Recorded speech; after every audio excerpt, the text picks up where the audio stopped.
কিছুদিন আগে ভারত আর পাকিস্তান যুদ্ধ লাগছিল, আপনারা জানেন? হ্যাঁ,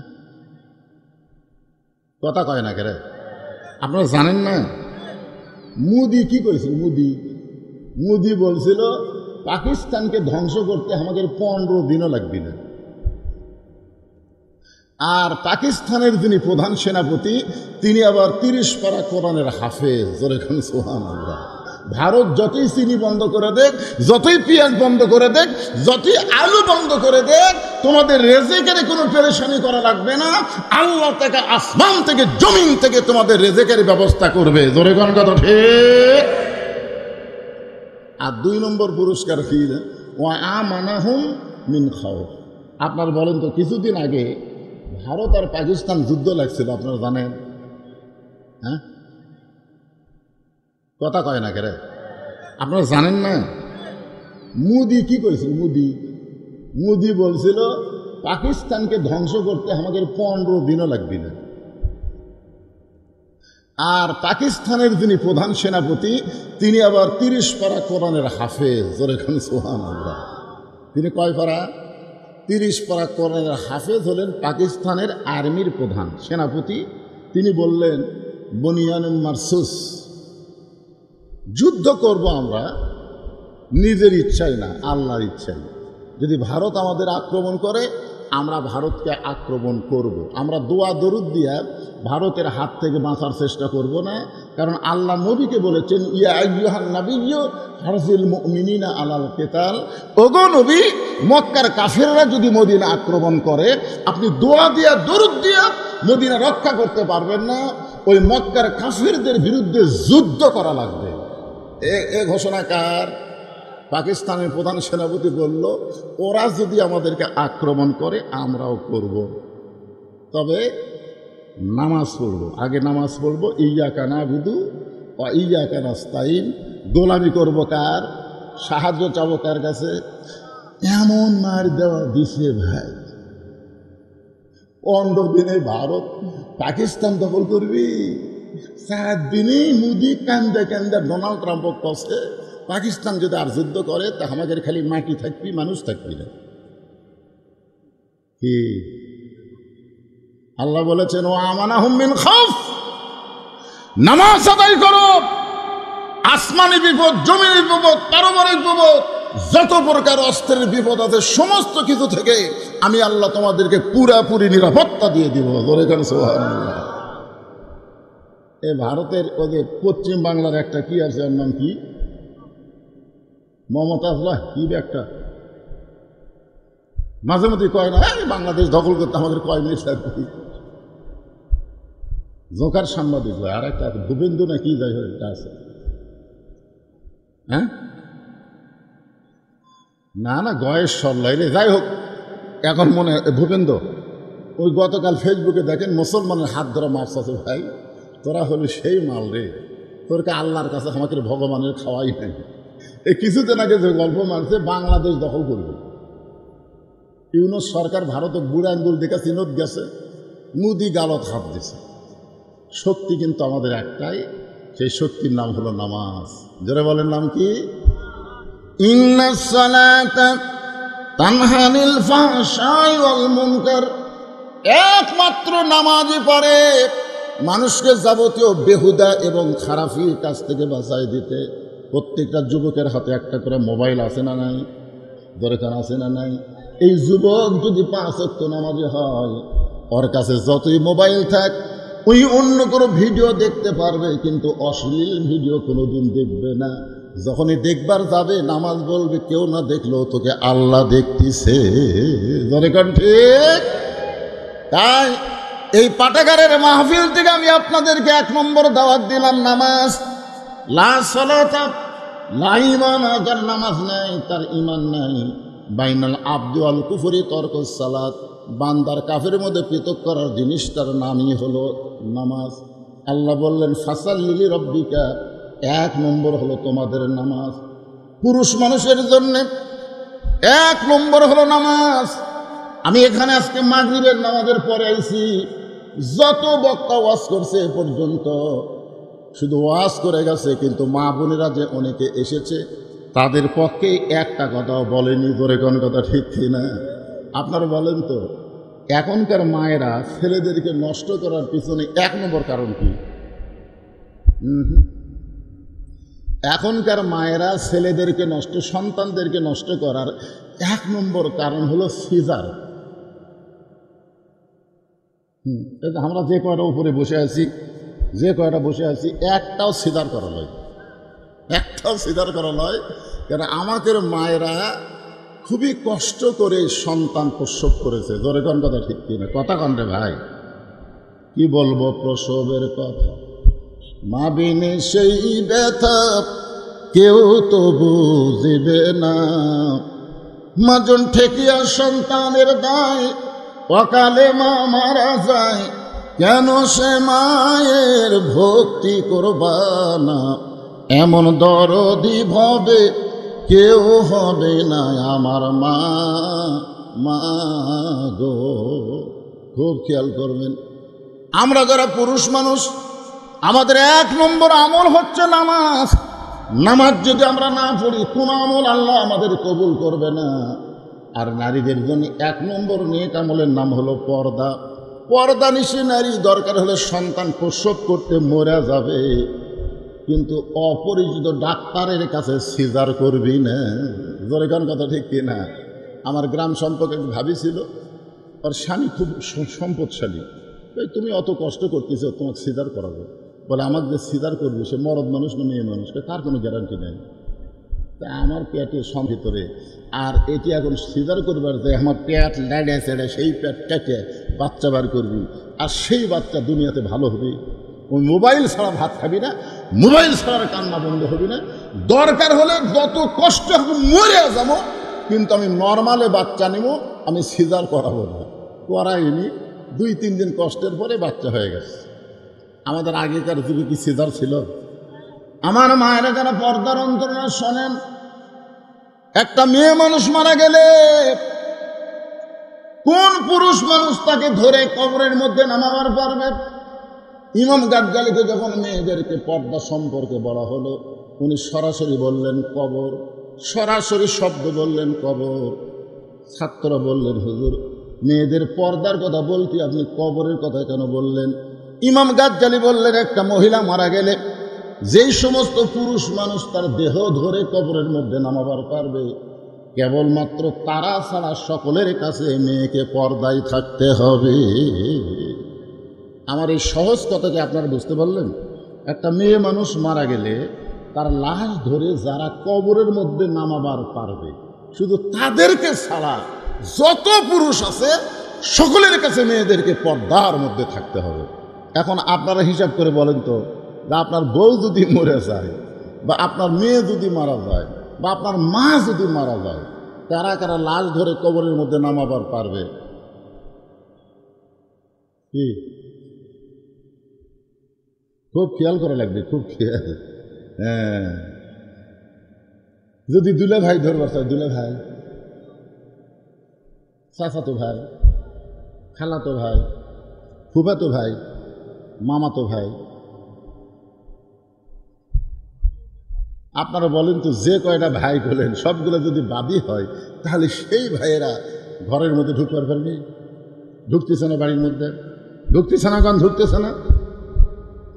আমার মায়েদের জন্য বলতে যে, মা শোনেন, আল্লাহ কোরআনে অকরনা ফি বুয়ুতিকুন্না ওয়ালা তাবাররুজনা তাবাররুজাল জাহিলিয়াতিল উলা, আয়াতের ব্যাখ্যা করতে গিয়ে বলেছেন, মেয়েদের কোনো আমল ততক্ষণ পর্যন্ত কবুল হবে না যতক্ষণ পর্যন্ত তারা পর্দার ভিতরে না থাকবে। কোনো আমলও মেয়েদের কবুল হবে না যতক্ষণ পর্যন্ত তারা পর্দার মধ্যে না থাকবে। আপনারা বলেন, আমাদের মা বোনদের পর্দার ওয়াজ করার দরকার আছে না নাই? আল্লাহ রাসূল ফাতেমাকে ডাকলেন, ডেকে বললেন, ফাতেমা, কখনই কি তোমার মনে হয় যে তোমার বাবা আল্লাহর নবী বলে তুমি জান্নাতে যাবে? এরকম কি কখনো তোমার মনে হয়? এই খুব মনোযোগ দিয়ে শুনুন। ফাতেমা বলতেছে, বাবা আপনি কি খান? আমার বাবা শুধু নবী না, আমার বাবা হলো ইমামুল আম্বিয়া, ইমামুল মুরসালিন। এত বড় নবীর মেয়ে হয়ে আল্লাহ আমাকে জান্নাত দিবে না? আল্লাহ রাসূল ফাতেমার হাতে একটা চুমা দিয়ে বললেন, মা তুমি বড় ভুল মনে করেছো, বিশ্বনবীর মেয়ে হলে আল্লাহ তোমাকে জান্নাত দিবে না। জান্নাতে যাইতে গেলে তোমাকে আমল করে জান্নাতে যাইতে হবে, আমল করে জান্নাতে যাইতে হবে। এখন ফাতেমা বলতেছে, বাবা কি আমল করলে আল্লাহ পাক জান্নাত দিবে? রাসূল বললেন, মেয়েদের জন্য খুব বেশি আমল করা লাগবে না, ঈমান গ্রহণ করার পরে মাত্র 4টা আমল করা লাগবে। খুব খেয়াল করবেন, মাত্র কয়টা আমল? মাত্র 4টা আমল করা লাগবে। 1 নম্বর আমল হলো পর্দা, 2 নম্বর আমল হলো নামাজ, 3 নম্বর আমল হলো রমজান মাসে রোজা, আর 4 নম্বর আমল হলো স্বামীর কথা মতো চলা, স্বামীর চাওয়া মতো খেদমত করা। খুব খেয়াল করবে, এই 4 নম্বরের ব্যাখ্যায় বলা হয়েছে, স্বামী যখন খেদমত চাবে,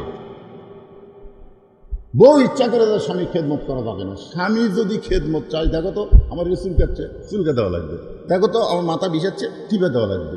স্বামী খেদমত চাইলে স্বামীর খেদমত করা যাবে, তবে ইচ্ছা করে স্বামীর খেদমত করা যাবে না। কেন? অতি ভক্তি, জোরে কেন? অতি ভক্তি। যদি কোনোদিন দেখেন বউ আপনাকে ইচ্ছা করে পাও টিপতেছে, ইচ্ছা করে বাতাস করতেছে, ইচ্ছা করে কপাল টিপতেছে, আপনি বুঝবেন সেই দিন আপনার বউ আপনাকে একটা অন্যায় প্রস্তাব দিবে। খালি আমার কথাটা মুখস্থ ছন। আচ্ছা দেখবেন হঠাৎ বাতাস করতেছে, কারেন্ট নাই, এটা আছে, কারেন্টের ফ্যান বললে হবে না, তোমার জান্নাতও জ্বালে, ফাঁকাতে বাতাস করতেছে, তারপরে মাথা টিপতেছে, কপাল টিপতেছে, এরকম টিপাটিপি থেকে আপনি বলতেছেন, যাক রে আল্লাহ আমাকে একটু বউ দিছে গো, তোমার মতন বউ বা হলো ভাগ্যের ব্যাপার। এ কথা শুনে বউ কান্দা শুরু করছে। স্বামীকে কান্দো তো? এমনি এমনি কান্দি গো, এমনি। স্বামীকে কি জন্য কান্দো তো? না এমনি কান্দি, তোমার বলে লাভ নেই। আরে পাগলি, তুমি আমার কলজার টুকরো, বলো কি জন্য কান্দিছ? শোনো, আমি যেটা বলবো এটা যদি শোনো তাহলে বলবো। স্বামীকে কি আছে বলো? বলে তুমি যখন ব্যবসা করতে যাও, বাহিরে যাও, চাকরি যাও, তখন তোমার বুড়া বাপ আর বুড়া মা হওয়ার কলজাত আগুন ধরে গেছে। তুমি যদি তোমার বুড়া বাপ মায়ের সাথে থাকতে চাও, তাহলে আল্লাহর রাস্তায় আমার বাপের বাড়িতে পাঠা দাও। আর আমার লিয়ে যদি জান্নাতের সংসার করবার চাও, তাহলে তোমার বুড়া বাপ মাও বাদ দেওয়া লাগবে, ওমা আলাইনা ইল্লাল বালাগ। এখন তুমি কি আমল করবে? কও, তোমার বাপ মায়ের সাথে থাকতে চলে আমাকে বাপের বাড়ি পাঠাতে হবে, আর আমার সাথে জান্নাতের সংসার করবার গেলে তোমার বাপ মাও বাদ দেওয়া লাগবে। এখন কি করবা? কও। এই কয় আর স্বামী বাতাস করে। স্বামী যদি প্রকৃত স্বামী হয়, তাহলে আল্লাহর কোরআন সামনে আসবে। আল্লাহর কোরআন বলতেছেন, আল্লাযী খালাকাল মাউতা ওয়াল হায়াতা লিয়াবলুয়াকুম আইয়ুকুম আহসানু আমালান ওয়া হুয়াল আজিজুল গফুর। তোমার মৃত্যু এবং হায়াতকে আমি আল্লাহ সৃষ্টি করেছি পরীক্ষা করার জন্যে, আর সেই পরীক্ষার বিষয় হলো সুন্দর আমল। এই মুহূর্তে তোমার সুন্দর আমল কি বাপ মায়ের কাছে থাকা না বইয়ের কাছে থাকা? এই মুহূর্তে তোমার সুন্দর আমল কোনটা? তোমার বউ যেটা বলতেছে সেইটাই তুমি গ্রহণ করবা, না আল্লাহ যেটা বলতেছে? আল্লাহ বলতেছেন, ওয়াকাদা রাব্বুকা আল্লা তা'বুদু ইল্লা ইয়্যাহু ওয়া বিল ওয়ালিদাইনি ইহসানান। এই বউ যদি মরে যায় তুই বিয়ে করতে পারবি, বউ যদি ছাইড়া দেশ তুই আবার বিয়ে করতে পারবি। যে তোর বউ যে বাপ মায়ের বিরুদ্ধে তোর কাছে ওয়াজ করতেছে, এই বাপ মা যদি মারা যায় কিয়ামত পর্যন্ত কাঁদলে আর বাপ মা পাবি না। যেটা মারা গেলে পাওয়া যাবে না সেইটাই ধর, আর যেটা মরে গেলে পাওয়া যাবে সেইটা বাদ দে। আল্লাহর কোরআন অনুযায়ী সুন্দর আমল করতে গেলে এখন স্বামীকে কি করা লাগবে? কি করা লাগবে শোনেন। আপনাকে কারু বউ যদি এরকম কোনোদিন আপনার বাপ মায়ের বিরুদ্ধে কয়, আপনি কোরআন অনুযায়ী আমল করবেন না বইয়ের কথা অনুযায়ী আমল করবেন? আপনার কি আমল করা লাগবে? ওঠ ওঠ, বউটা কি জন্য ওঠ, তোর যা আছে সব ব্যাগের মধ্যে তোল। আমি 3 তালাকের গাড়ি আনতেছি, গাড়ির চড়া তোর বাপের বাড়ির যা। বউ দৌড় এসে পা ধরে বলবে, আসলেই তুমি আল্লাহর ওলি গো, আমি তোমার পরীক্ষা করলাম, তুমি আসলেই আল্লাহর ওলি। এই জন্য মা বোনদের জন্য বলবো, মা, 3 তালাকের গাড়ি আনতেছি, গাড়ির চড়া তোর বাপের বাড়ির যা। বউ দৌড় এসে পা ধরে বলবে, আসলেই তুমি আল্লাহর ওলি গো, আমি তোমার পরীক্ষা করলাম, তুমি আসলেই আল্লাহর ওলি। এই জন্য খেদমতের নামে স্বামীর কাছে শ্বশুর শাশুড়ির বিরুদ্ধে কোনো কথা বলবা না, কারণ প্রত্যেকটা ছেলে তার বাপ মাকে সবচাইতে বেশি ভালোবাসে। জোরে কোনো কথা ঠিককে কথা বলেন না কেন? মায়ের পায়ের তলে সন্তানের জান্নাত, আর বাপের মুখের দিকে তাকাইলে কবুল হজের সওয়াব। এটা হলো 4 নম্বরের ওয়াজ করলাম। আর 1 নম্বর হলো পর্দা। মেয়েদের 1 নম্বর হলো পর্দা, আর পুরুষ মানুষের 1 নম্বর হলো নামাজ। নামাজের কিছু ওয়াজ আপনাদের শুনাইছি, ঠিক কিনা বলেন?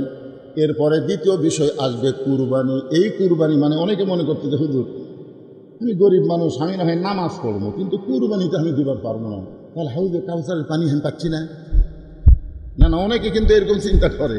এক জায়গাতে আমি বলতেছি, নামাজ আর কুরবানি এই 2টা আমল যারা করতে পারবে তারাই পান করবে কিয়ামতের দিন হাউজে কাউসারের পানি। তখন গরিবটা বলতেছে হুজুর তাহলে আমি যে কুরবানি দিবার পারি না, তাহলে আমার খবর কি? আমি বললাম পাগলা, এটা এই কুরবানি নয় রে, এটা যে কোন কুরবানি, সেই কুরবানি বাংলাদেশের মুসলমানের সামনে আসতেছে। সেই কুরবানির উপর একটা গান গায়া আমি আবার পর্দার উপরে যাব। আপনারা তো বিরক্ত হচ্ছেন না? একটা ছোট্ট একটা গান গাই, দেখেন তো কুরবানি বুঝতে পারেন কিনা। ইমানের দাবি যদি কুরবানি হয়, সেই দাবি ঘরে বসে থাকা নয়। ইমানের দাবি যদি কুরবানি হয়, সেই দাবি ঘরে বসে থাকা নয়। ইমানের দাবি হলো কিছু বিনিময়, সেই বিনিময় যদি কলিজার ঘাম হয়, সেই ঘাম দিতে যেন তৈরি থাকি। ওগো দয়াময় আমার আল্লাহ দয়াময়। ইমানের দাবি হলো অগ্নিশিখা, বাতিলের বিরুদ্ধে জ্বলতে শিখা। সে আগুনে জ্বলে জ্বলে দিব ইমানের পরিচয়। ইমানের দাবি ঘরে বসে থাকা নয়। এখন এটা কি কুরবানি, সে কুরবানি নিয়ে কোরআনের আয়াতের হাদিস নিয়ে আপনাদের সামনে আসতেছি। এখন মা বোনদেরকে একটু খুশি করার জন্য ওরা আবার বলবে সেই সন্ধ্যার থেকে আমরা বসে আছি রে, একটা বক্তা আমাকে ওয়াজ করে না। ধরে কোন কথা ঠিক কি না? কিন্তু আমাকে দাওয়াত দিলে মেয়েরা কিন্তু খুশি হয় যে বজরুহিত আসলে আর যাই করুক মা বোনদের ওয়াজ করবেই, ঠিক কিনা বলেন? হ্যাঁ, এই জন্য আমার মায়েরা খুব মনোযোগ দিয়ে শুনবেন। কতকগুলো মহিলা, কতকগুলো মেয়ে মানুষ মা ফাতেমার সঙ্গে দেখা করবে, মেয়েরা মেয়ের সঙ্গে দেখা করবে, কিন্তু আয়েশা দেখে ফাতেমার ঘরের দরজা বন্ধ। এখন ফাতেমার ঘরের দরজা বন্ধ, মেয়েরা দরজায় দাঁড়িয়ে আছেন, এখন কি করবে? এমন সময় দেখে ছোট্ট একটা বাচ্চা দৌড়াদৌড়ি করতেছে। মেয়েদের মধ্যে একজন ওই বাচ্চাকে ডাক দিয়ে বললেন, বাবু তোমার নাম কি? বলে আমার নাম হলো হুসাইন ইবনে আলী। মেয়েরা বুঝবার পারছে হুসাইন ইবনে আলী, বুঝতেছেন তো? পিতা আলীর বেটা হুসাইন, তাহলে ফাতেমার সন্তান। তখন মেয়েরা বলতেছে, বাবা আমরা তোমার মায়ের সঙ্গে একটু দেখা করব, তুমি যদি তোমার মায়ের কাছে গিয়া আমাদের জন্য একটু দরজা খোলার ব্যবস্থা করতে পারো, তাহলে আমরা একটু তোমার মায়ের সাথে দেখা করব। কারণ আমাদের কানে একটা খবর আইছে, সেই খবরটা হলো সাইদুস শাবাবে ফাতেমাতুজ জোহরা, সাইদুস শাবাবে না, আহলেল জান্নাহ ফাতেমাতুজ জোহরা, জান্নাতি নারীদের নেত্রী হবে ফাতেমা। তো তোমার মা হবে জান্নাতি নারীদের নেত্রী। এই নেত্রীটা দেখতে কেমন, এই জন্যে আমরা দরজার দাঁড়িয়ে আছি। তোমরা একটু তোমার মায়ের কাছে, তুমি একটু তোমার মায়ের কাছে যায় আমার জন্য একটু দরজা খোলার ব্যবস্থা করো। সঙ্গে সঙ্গে হোসাইন বলতেছে, আপনাদের কোনো টেনশন নাই। এক দৌড়ে মায়ের ঘরের দরজায়। এখন আপনারা বলেন তো, যারা মেয়ে মানুষ হবে তারা কিন্তু সামনের ঘরে থাকতে পারবে না, তাদের জন্য একটা অন্দরমহল বানানো লাগবে। দরকার কথা ঠিক কি না? আপনারা প্রত্যেকটা বাড়ি বানাচ্ছেন সদরমহল। আমাদের এলাকায় তো ধান কাটা লাগছে, এখন এই বছরে বছরে কামলা পাওয়া খুব কঠিন। তো কামলা 5 জন, তার মধ্যে একজনে বলতেছে, শোনো আমি তো সবসময় বাড়িতে থাকি না, আমি ব্যবসা বাণিজ্য করি, কখন কুটি যাই, তো তোমাকে যা প্রয়োজন হয় এ তোমার ভাবির থাকে দিও। মানে নিজের বউ দেখা গেছে, এটা তোমাদের ভাবি, যা দরকার হয় ভাবির থেকে দিও। দেখছেন কামলা করে বউ দেখাচ্ছে। আমি সরাসরি বাড়িতে থাকি, তোমাকে যা দরকার হয় এই ভাবির কাছে চাইও, তাহলে ভাবি দিবি।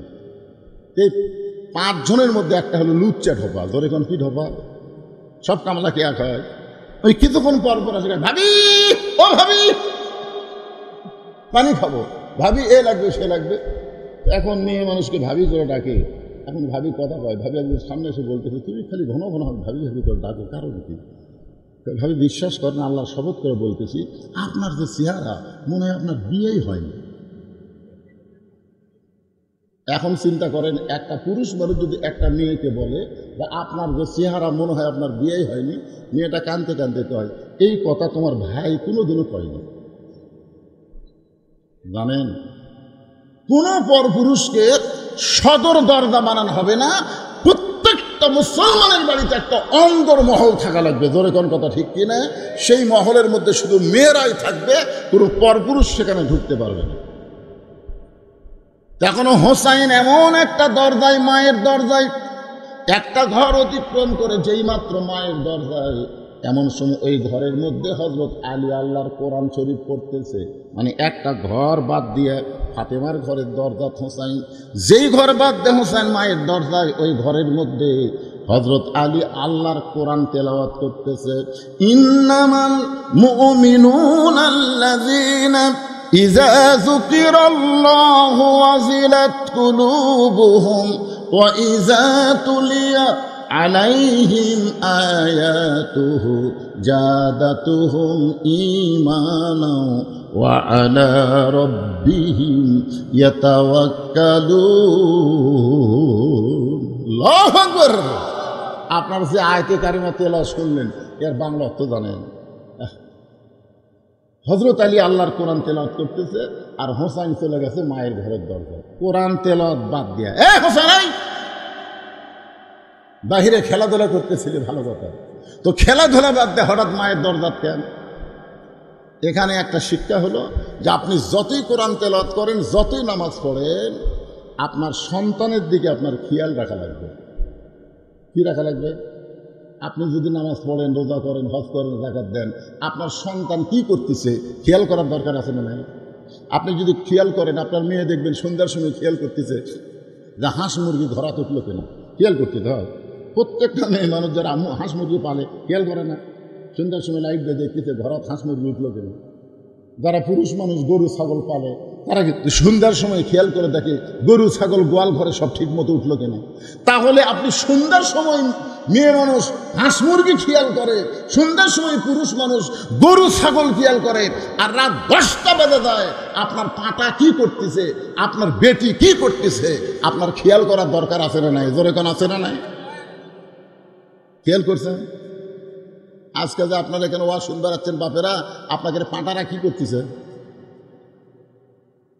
বিভিন্ন কিছু করতেছে, তাহলে খেয়াল করা লাগবে না? খেয়াল করা লাগবে না? আল্লাহ কেন বললেন ও আনফুসাকুম ওয়া আহলিকুম নার, জাহান্নামের আগুন থেকে বাঁচতে গেলে তুমি একলা বাঁচতে পারবে না, তোমার আহাল পরিবার নিয়ে বাঁচা লাগবে। এ কথা কার?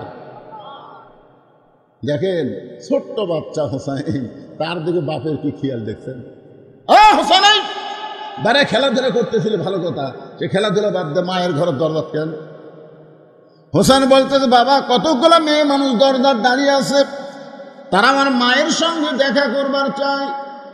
এখন আমি মায়ের কাছে গিয়ে শুনবো মা কি তাদের সাথে দেখা করবে কিনা, মা কি তাদের জন্য দরজা খুলবে কিনা, এইটা মায়ের কাছে আমি শুনবার চাই।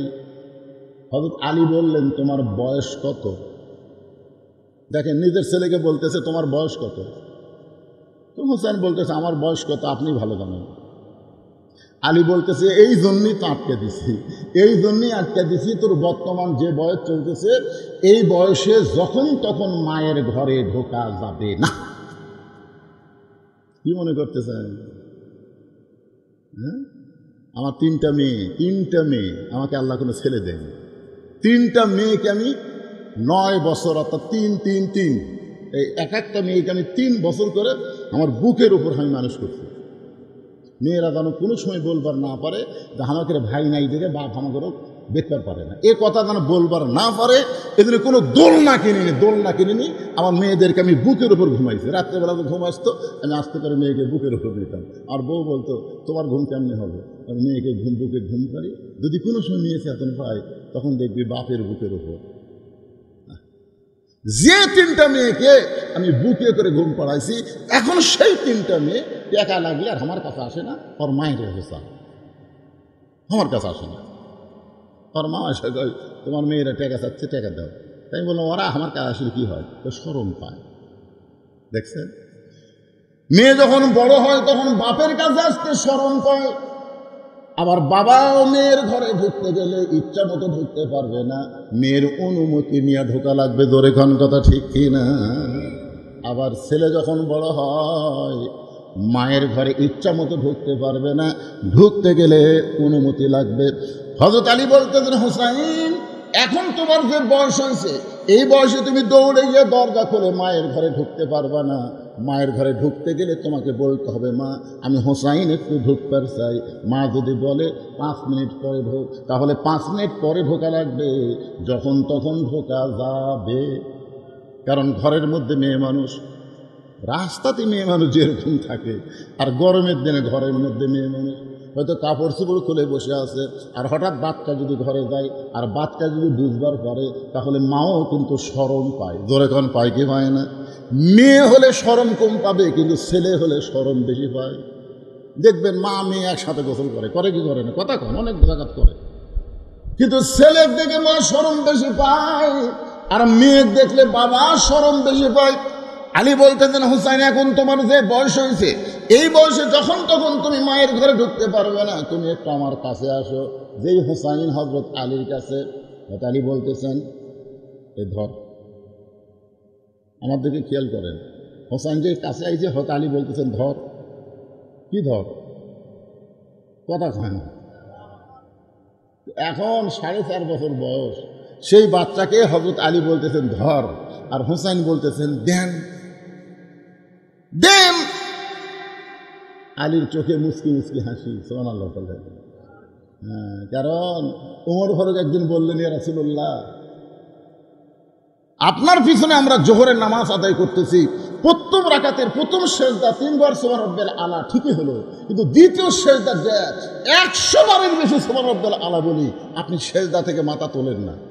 প্রথম সেজদার দ্বিতীয় সেজদা এত লম্বা হলো, দ্বিতীয় রাকাত ঠিকই আছে, তৃতীয় রাকাত ঠিকই আছে, চতুর্থ রাকাত ঠিকই আছে, কিন্তু আমার বিনয়ের সাথে জানতে চাই প্রথম রাকাতের দ্বিতীয় সেজদা এত লম্বা হলো কেন? আল্লাহ রাসূল বললেন, ওমর, আমরা যখন নামাজের সেজদায় ছিলাম এমন সময় এক পবিত্র এসে আমার পিঠে চড়েছে। সুবহানাল্লাহ বলেন। এমন সময় এক পবিত্র এসে আমার পিঠে চড়েছে, সেই পবিত্রের নাম হলো হোসাইন।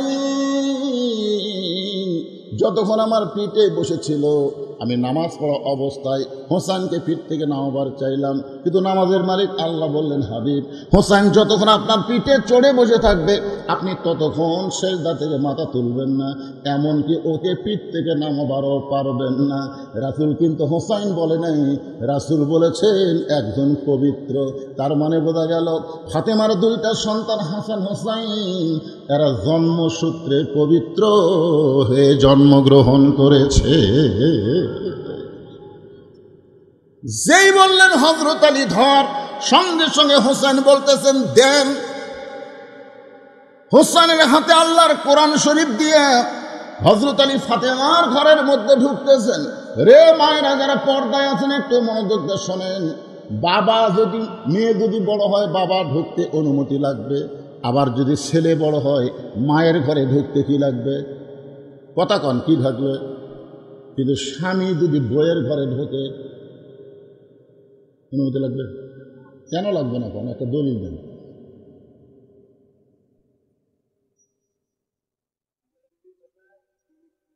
এই যে একটা কথা বাংলা কোক, আরবি না হতো বাংলাটাও কথা, ঠিক আছে?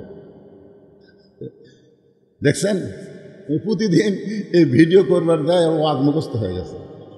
এর ওয়াজটা হচ্ছে, আরবিটা হচ্ছে ভাইজান আমার বলতে পারবে, হুন্না লিবাসুল্লাকুম ও আনতুম লিবাসুল্লাহুন্না।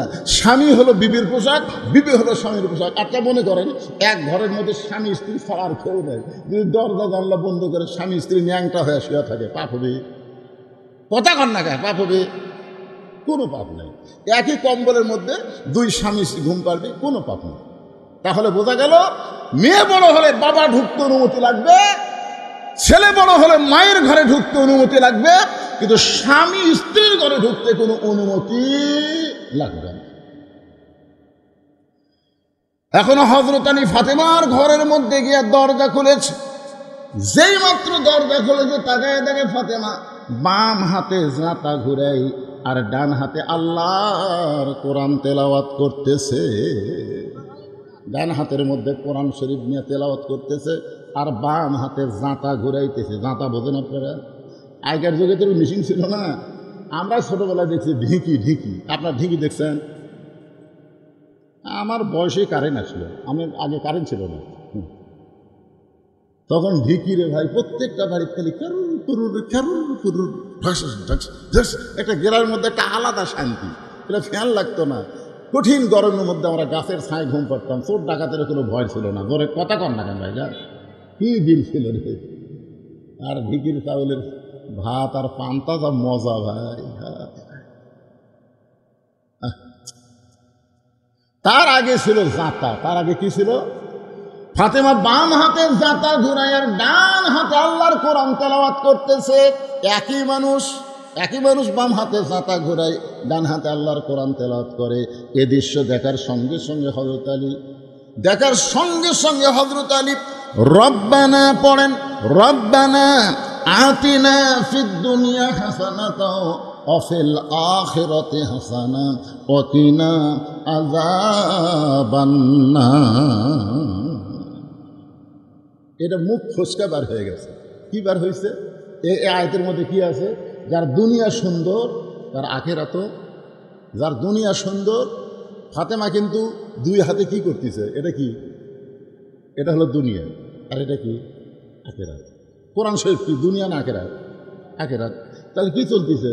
আতিনা ফিদ দুনিয়া হাসানা ওয়া ফিল আখিরাতি হাসানা।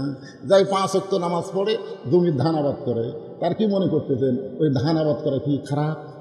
5 ওয়াক্ত নামাজ পড়ে চাকরি বাকরি করে, 5 ওয়াক্ত নামাজ পড়ে ব্যবসা বাণিজ্য করে, যখনই নামাজের আযান দেয় ব্যবসা বন্ধ করে দেয়, যখনই নামাজের আযান দেয় দুনিয়ার কাজ কাম বন্ধ করে দেয়।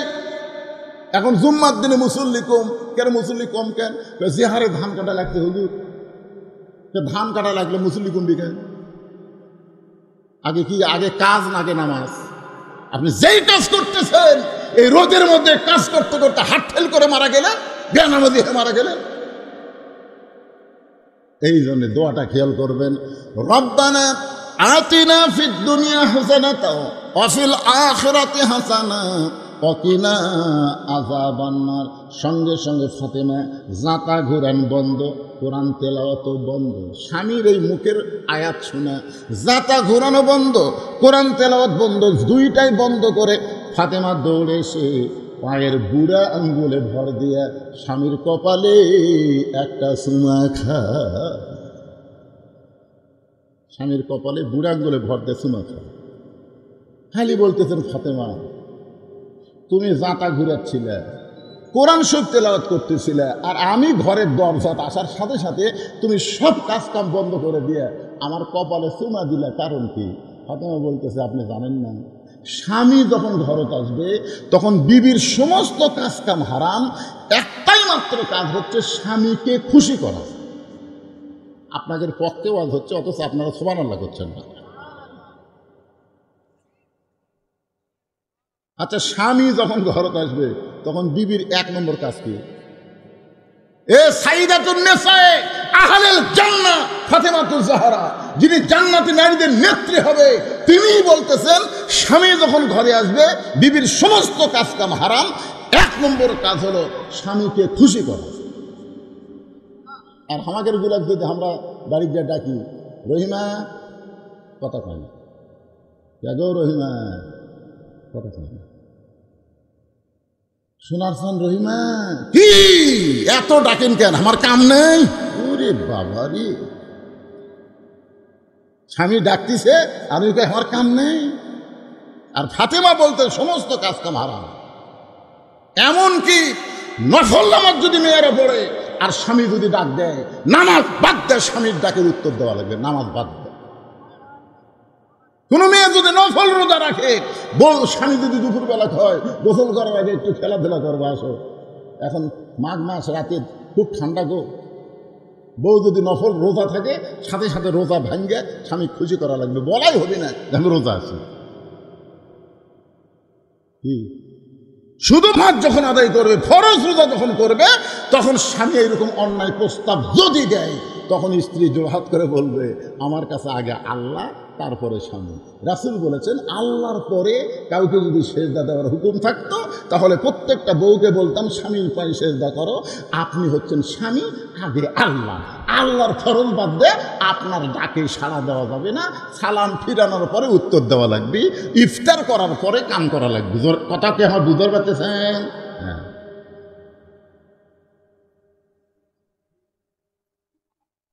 আমার মায়েরা যারা পর্দার অন্তরে আছেন, একটু মনোযোগ দিয়ে শুনবেন। হযরত আলীর কবলে চুম্বন দিয়ে বলে, ফাতেমা,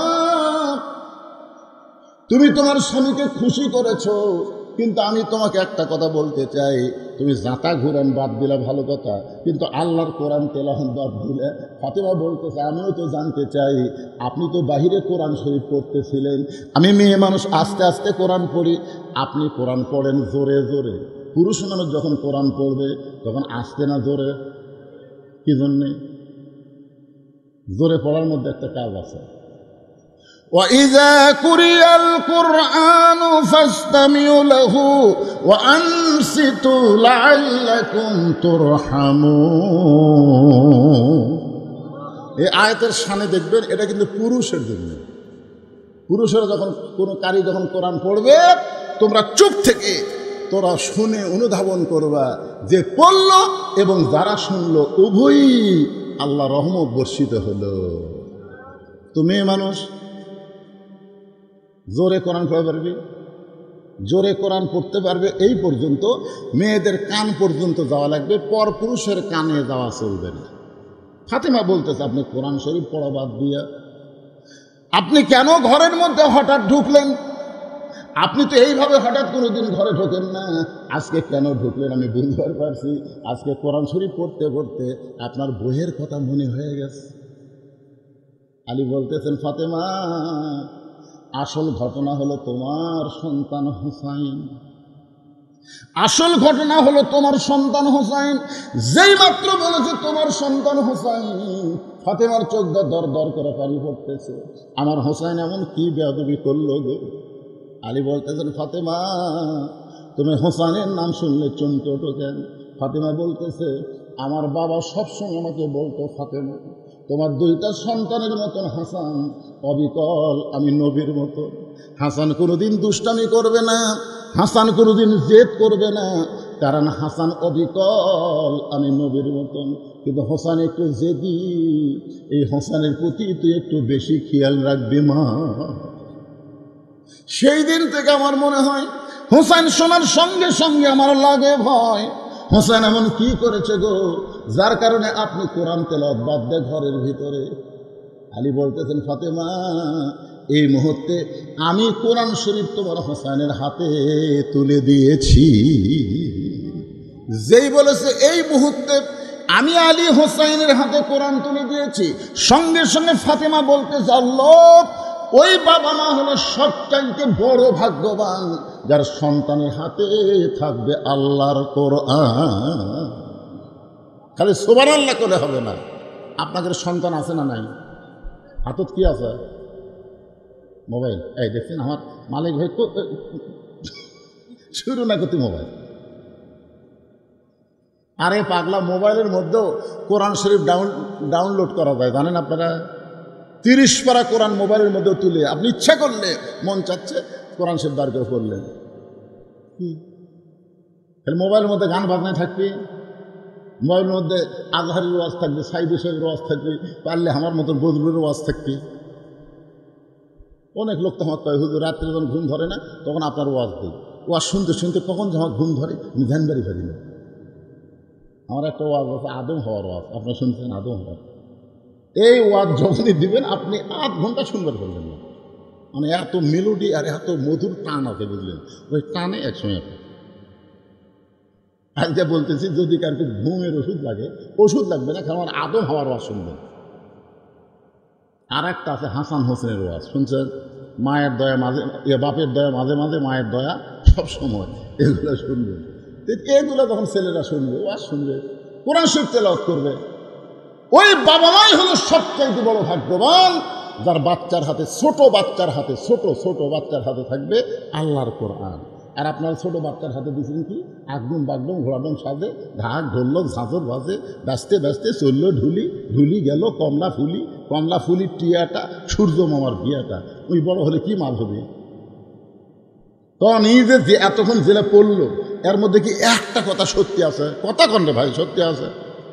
আইরাই টিয়ে নাই ভাড়া দিয়ে না হলে গেল বোয়াল মাছে, তাই না দেখা ভোদর মাছে। শোনেন, যদি আপনার ছেলে বড় হয়ে যায়, এখন আপনার নাতিক দেন, মাদ্রাসা দেন, মাদ্রাসা নুরানি শিক্ষা আছে, জানেন আপনি? মাদ্রাসায় নুরানি শিক্ষা আছে, ক্লাস 3 পর্যন্ত নুরানি পর্যন্ত পড়বে। কোন প্রাইমারি 5 পাশের কোনো ছেলে যদি ওর সাথে পারে, আমি ওয়াজ বন্ধ করে দেবো।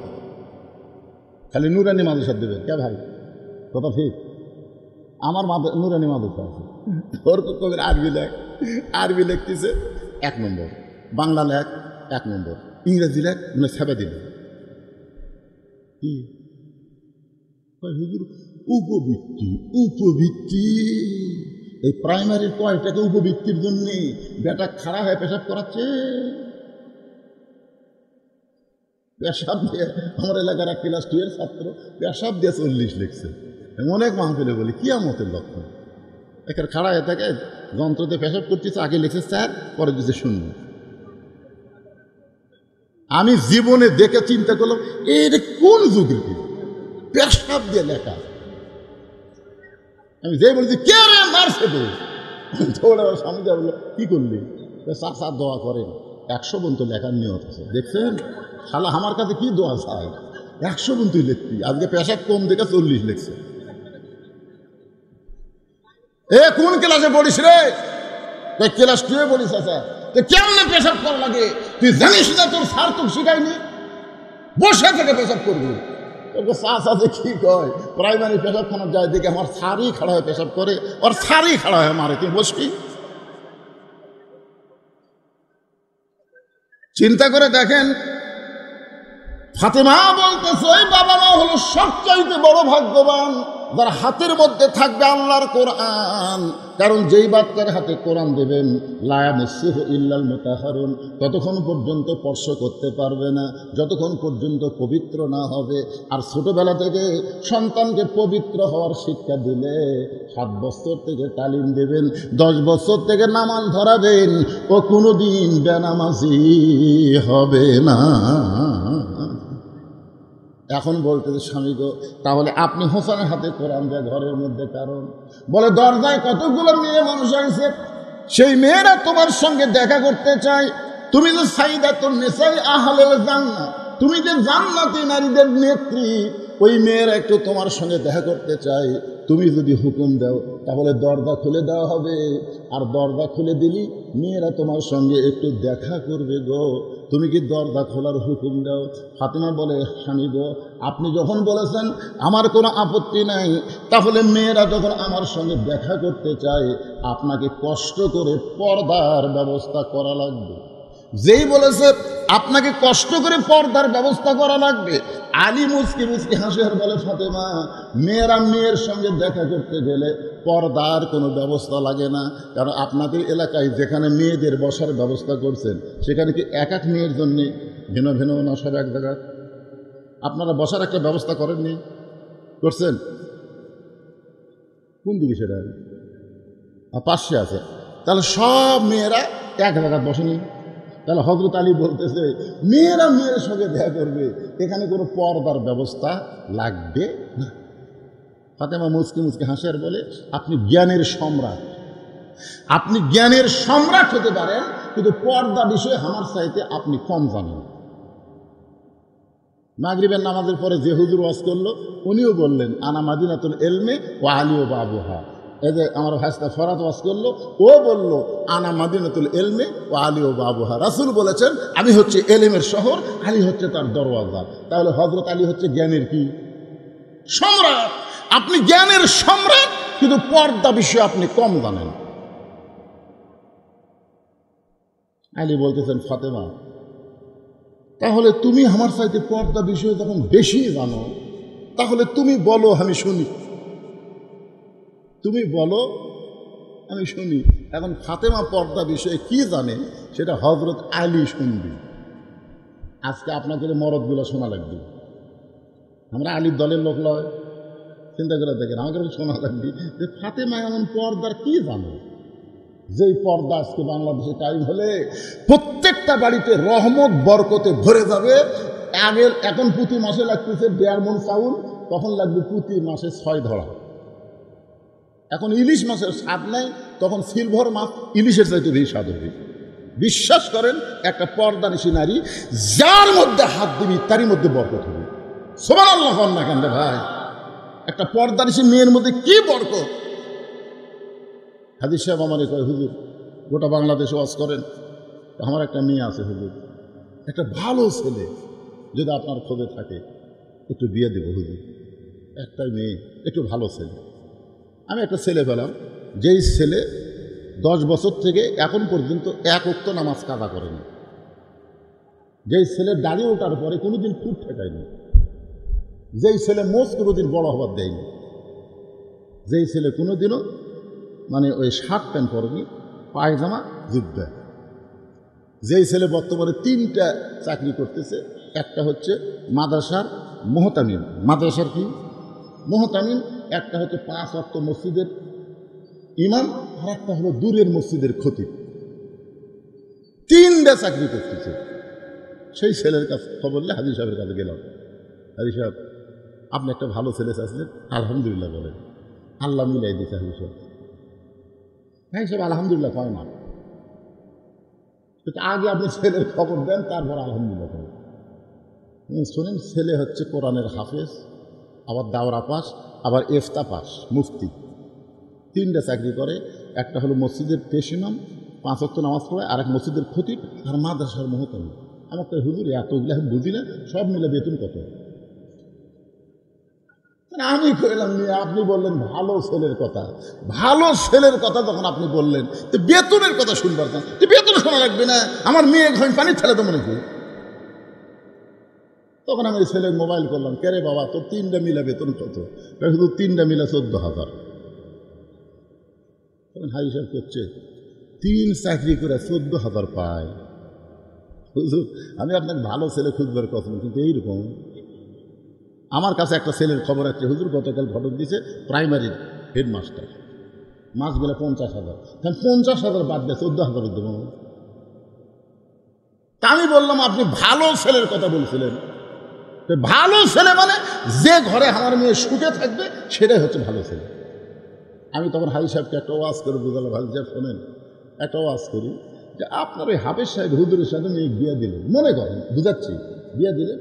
একদিন সকালবেলা আপনার মেয়ে বলতেছে আমার শরীর খুব ভারী লাগতেছে গো, আজকে শরীর ভালো লাগতেছে না, ম্যাশ ম্যাশ করতেছে। তোর হাফেজ সাহেব কী করবো জানেন? বলবে 1 গ্লাস পানি নিয়ে আয়, যা 1 গ্লাস পানি নিয়ে যাচ্ছে, সূরা ফাতিহা আর আয়াতুল কুরসি পড়ে বউ এই পানি খাচ্ছে 3 ঢোকে, খাওয়ার পর বলতে শরীর খবর কি? আলহামদুলিল্লাহ পাতলা হয়ে গেছে বাতাসের মতন। আমি হাই সাহেবকে বললাম, বলেন তো কয় টাকা লাগলো? 1 টাকাও লাগলো না। মনে করেন আপনার মেয়ের বিয়ে আছে প্রাইমারি মাস্টারের সাথে, সকালবেলা যদি বলে স্বামী তো আমার শরীর ভারী লাগতেছে, বাবা পারতেছে না, তো প্রাইমারি মাস্টার কি বলবে? গিলাস আন। ওই মোবাইল ধরে মোবাইল দিয়ে আসো, মোবাইলটা দিয়ে আসো, মোবাইল দিয়ে আসো, ডাক্তার সাহেব আমার স্ত্রী হঠাৎ রাতের বেলা এরকম শরীর ব্যথা করতেছে, গোটা শরীর পাথরের মতন ভারী, এখন তাড়াতাড়ি নিয়ে আসো। এখন তাড়াতাড়ি অ্যাম্বুলেন্স করে ডাক্তারের কাছে নিয়ে গেছে। ডাক্তার চেহারা টেহারা দেখে মনে করছে টেকার গরম তো ভাই, পেশাব পরীক্ষা করেন, এ পরীক্ষা করেন, সেটা পরীক্ষা করেন, সব পরীক্ষা টরীক্ষা ডাক্তারের চেক আপ থেকে মোট 6,000 টাকা। 6,000 টাকা নিয়ে মেয়ে দিল। আপনি হাজি সাহেব কত গেল? 6,000। আর হাফিজ সাহেবের কত গেছিল? 1 টাকা গেল। 14,000 দেখে আপনি চিন্তা করতেছেন, আর 50,000 দেখে আপনি খুশি হয়ে গেছেন। এই প্রাইমারি মাস্টার ইলিশ মাছ কিনবে, বইয়ের হাতে দিবে যে বাজারত কেউ কিনবার পারে না, আমি কিনছি রে, যাও পাক করো। এই পাক করবি, পাক করে 2 জন খাবার বসে যাবি। এখন ইলিশত স্বাদ নেই।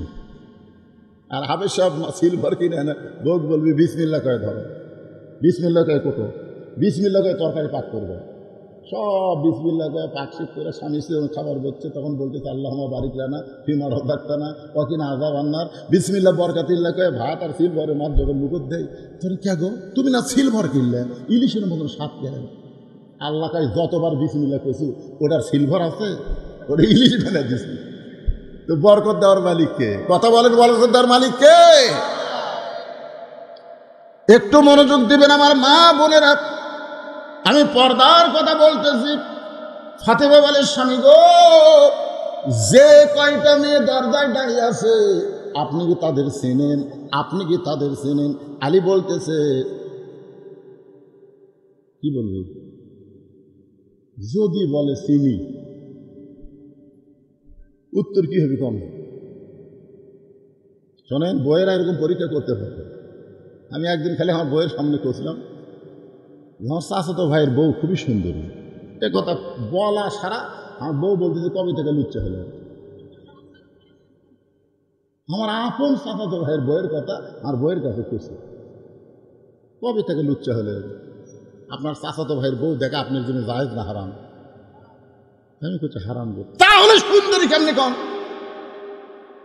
কুল্লিল মুমিনিনা ইয়াগুদ্দু মিন আবসারিহিম, আপনি আল্লাহর কোরআন পড়েন না? সেদিন থেকে 2 কান ধরে তওবা করছে, আল্লাহ কোনো মেয়ে যদি সুন্দরী দেখি, আমার বয়স সাথে আর আমি জীবনে কোনো, আসলে আমি দেখবই না, কারণ বউ আমার চোখ খুলে দিছে। এখন ফাতেমা বলতেছে, স্বামী গো, যে সমস্ত মেয়েরা দরজায় দাঁড়িয়ে আছে তাদেরকে আপনি চিনেন? আলী বলতেছেন, ফাতেমা, এই দুনিয়াতে একজন মাত্র মেয়েকে আমি চিনি, সে মেয়েটা হলো আমার হাসান হোসেনের মা। আমার হাসান হোসেনের মা ছাড়া এই দুনিয়ার অন্য কাউরে আমি চিনি না। ফাতেমা বলে, স্বামী গো, তাহলে মনে রাখেন, যে কয়টা মেয়ে দরজায় দাঁড়িয়ে আছে তাদের মধ্যে সমস্ত মেয়েরাই হলো ভালো, সমস্ত মেয়েরাই হলো ভালো, কিন্তু একটা মেয়ে যদি বেপরদা হয়, যে কয়টা মেয়ে দরজায় দাঁড়িয়ে আছে সব মেয়ে কি? সব মেয়ে ভালো, ধরে ধরে সব মেয়ে কি? একটা মেয়ে। আপনাদের এই গ্রামের মধ্যে সমস্ত মেয়েরাই ভালো, কিন্তু একটা মেয়ে যদি বেপরদা হয়, ওই একটা মেয়ের দ্বারা গোটা গ্রামের যুবক নষ্ট হবে। জোরে কোন কথা ঠিক কিনা? এই জন্য ফাতেমা বলে, স্বামী গো, সব মেয়েরাই ভালো, কিন্তু একটা মেয়ে যদি বেপরদা হয়, ওই পর্দানিশী মেয়েদের মধ্যে একটা মেয়ে এসে ফাতেমার চোখের চেহারা, ফাতেমার মুখের চেহারা, ফাতেমার গায়ের রং যদি পর পুরুষের কাছে গিয়ে কোনোদিন বলে, তাহলে আপনি বলেন তো, যেই ফাতেমা এত কষ্ট করে পর্দার মধ্যে থাকলো, সেই ফাতেমা একটা মেয়ের মাধ্যমে পর পুরুষের কাছে প্রকাশ হয়ে গেল, আপনি কি চান আপনার ফাতেমা বেপরদা হোক? ফাতেমা এমন পর্দানিশী। খাদিজাতুল কুবরা বলে, যখন জয়নাব আমার পেটে ছিল, আমার মেয়ে পেটে আছে আমি বুঝতে পারছি, কুলসুমা পেটে ছিল বুঝতে পারছি, রোকেয়া পেটে ছিল বুঝতে পারছি, কিন্তু ফাতেমা যখন আমার পেটে ছিল আমি অনুভব করেছি কিন্তু বুঝতে পারি নাই। ফাতেমা যখন প্রসব হলো আমার কোনো যন্ত্রণা হয়নি, আমি তাকায় দিকে ফাতেমা 2টা হাত দিয়া ইজ্জত ঢেকে দুনিয়াতে প্রসব হয়েছে। আমার মা বোনদের জন্য পর্দার ওয়াজ করলাম, আপনাদের জন্য নামাজের ওয়াজ করলাম। এখন আমার দ্বিতীয় বিষয় হলো কুরবানি। ধরে কোন কি? আপনারা কুরবানি একলা দেন না ভাগে দেন? কুরবানি বিষয়ে আমি 3টা মশলা বলবো, যে মশলাগুলো আপনাদের জন্য খুবই দরকার। শুনবেন না ভাইজান? কারা কারা শুনবেন? একটা হাত তোলেন তো দেখি। এই সবাই হাত তোলেন, কুরবানি দেন বা না দেন, হাত তোলেন, হাত নামান। এই সামনে কিন্তু আর ওয়াজ হচ্ছে না, আপনাকে এলাকায় এই ওয়াজ শেষ হয়, আর ওয়াজ আছে এলাকাতে, আরও আওয়াজ আছে, আজকেই শেষ ওয়াজ, তারপরে কুরবানির আগে আর কোনো ওয়াজ আছে? তাহলে এই 3টা মশলা আপনাদের শোনা লাগবেই। এখন 3টা মশলা শোনার জন্য আপনাদের কাছে ছেলেরা যাবে, একটু গামছা নিয়ে রুমাল নিয়ে যাবে। এরা যে কষ্ট করে মাহফিল করতেছে অসময়ে, এই মাহফিলের একটু খরচ বাবদ আপনারা খুশি খুশি 10 টাকা 20 টাকা 50 টাকা 100 টাকা যে যা পারবেন আল্লাহর রাস্তায় দিবেন। দিবেন? কারা কারা দিবেন না তারা হাত তুলেন তো দিবে।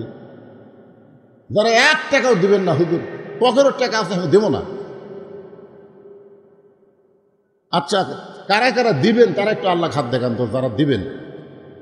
এই ছেলেরা, এই তোকে পাটিকুটি রে, ব্যাগ পাটিকুটি ভেতরে দাও, টাকার বস্তা হয়ে যাবে। সবাই যদি দেয়, একজনও হাত তোলা বাকি নাই। আপনি পকেটে বার করে যা দিবেন, কোনো ধর্তব্য নাই। 10 দেন, 20 দেন, 50 দেন, 100 দেন, যদি 500 দেন, তাহলে ব্যাগের মধ্যে না দিয়ে এই তেজত দিবার পারবেন। 500 টাকা যারা দিবেন, 500 টাকা যারা দিবেন, তারা যেরকম হল আব্দুল মালিক ভাই, উনি কি ব্যাগের মধ্যে 10 টাকা দিবি? উনি হয়তো আমার হাততে দিবি না, আগে দিছেই নাকি, দিয়ে দিয়েছেন নাকি ভাই? হ্যাঁ দিবি ইনশাল্লাহ। কেরে গামছা, কেরে বর্তমান যুগের গামছা চলে, ব্যাগ নাই, শপিং ব্যাগ নাই। আচ্ছা ঠিক আছে, কারো পায়ের উপর যেন পাওনা পড়ে, দেখো এই দাও, সবাই দাও বাবা, সবাই দাও।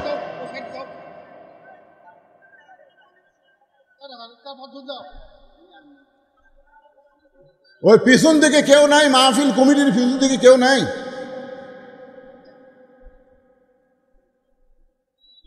কেরে বাবা, তোমরা যে বড় আশা করে যে প্রধান অতিথি করছে, এই মাহফিল কমিটির ছেলেরা গুটিরা কি হিসাব করতেছে? কেরে মাহফিল কমিটির একটা ছেলে এখানে নাই?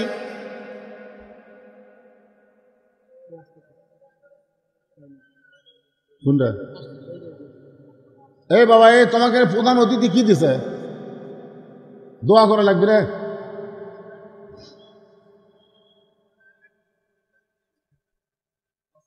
প্রধান অতিথিতে নগদ দিছে না বাকি? প্রধান অতিথির নগদে 5,000 টাকা দান করেছে। আল্লাহ তার দানকে কবুল করুক, জোরে করে আমিন। সভাপতি সাহেব 3,000 টাকা দান করছে, আল্লাহ কবুল করেন। আমার মালিক ভাই 5,000 টাকা দিল, এই যে লিয়ে দাও, ধরো পরে লিবা।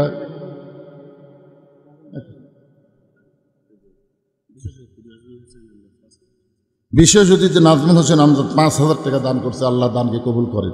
অনেক অতিথি আছে, এটা তো অনেক, সবগুলো দিছে। ওমর ফারুক তপন কি দিছে? ইনি এই গ্রামের জামাই, গোলাম মুস্তফা সাহেবের জামাই, উনিও 5,000 টাকা দান করছে নগদে, তাই না? আল্লাহ দানকে কবুল করুক, আল্লাহুম্মা আমিন। তো এই ছোটগুলোর নাম বলবো না, দিলি হল তোমাকে দেখাও, মানে লসে আছে না লাভে আছে সেটা বলতেছি।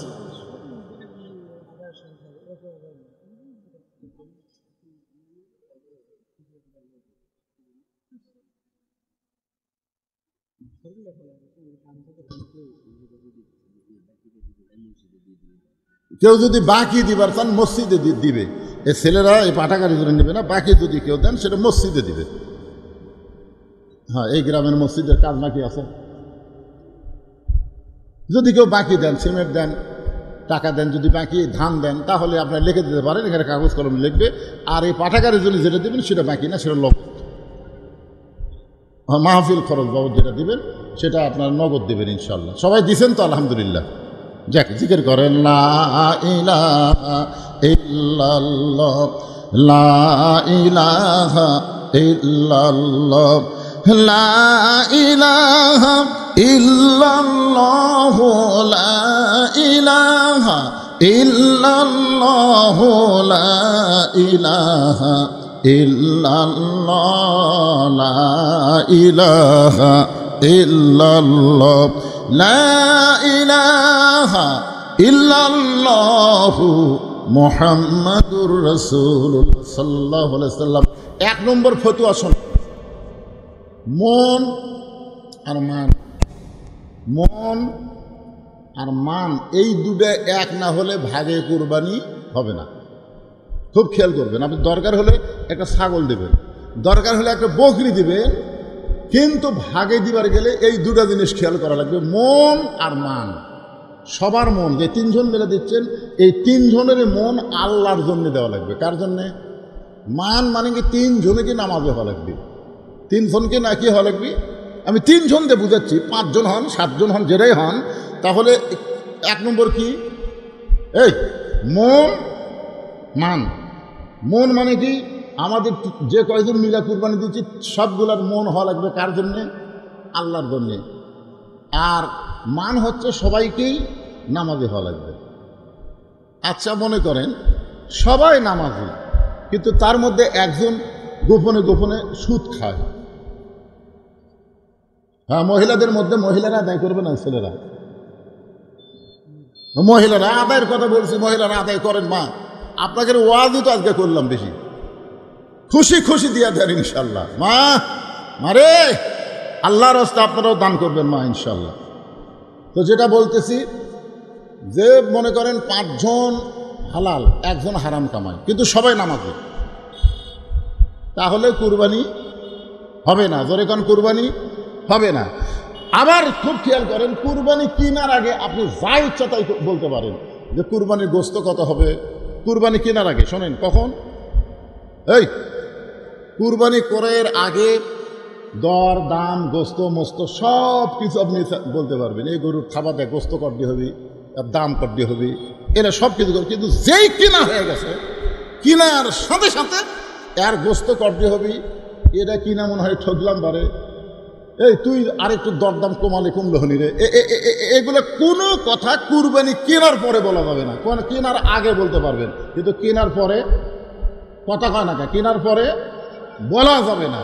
আর একটা মশলা হলো গোস্ত ভাগ। অনেকে বলে হুজুর গোস্ত ভাগ করা কি? গোস্ত তো আমরা 3 ভাগ করি, এই 3 ভাগ করা কি ফরজ ওয়াজিব নাকি? এখন ফতুয়া দিছে হুজুরা গোস্ত, এখন সব তো ফেসবুক মুক্তি, বুঝেছে না? ফেসবুক এখন আমাকে মুক্তির খাওয়া আছে, তাই ওই ফেসবুকের মধ্যে ইউটিউবের মধ্যে সব মুক্তি বার আছে। কেরে পাগলা, তোমরা খেয়াল করবে ওই মুক্তি কোন গ্রুপের মুক্তি? ওই হেজাতির মুক্তি, আহলে হাদিসের মুক্তি, না কোন গ্রুপের মুক্তি? আগে তোমার দেখা লাগবে না তুমি কোন মাযহাব মানো, আর সেটা কোন মাযহাবের মুক্তি তুমি তো অত কিছু বুঝতে পারো না। আমার এলাকায় সৌদি আরবে এক লোক চাকরি করবার গেছে, বুঝলেন? ওই চাকরি করে আসাই ওই আসাই পাও ফাঁক করে খাড়া হয় আর হাতেটি বান্ধ, নামাজের দোয়া লিন করলো, আমিন করছিল ওকে।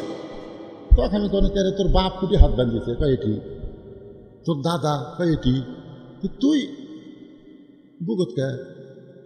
আমি সৌদি আরবে চাকরি করবার গেছিলাম, ওটি যাই দেখছি ওরা ওই আমিন চিল্লা কয়, পাও ফাঁক করে দাঁড়ায় আর বুকত হাত বাঁধে। আমি পাগলা, তুই এটা কোন গ্রুপের মধ্যে যে আসলো রে পাগলা? তোর বাপ কোন মাযহাবে, তোর দাদা কোন মাযহাবে, তুই সে মাযহাব। মাযহাব মানে কোরআন হাদিসেরই সহি মত।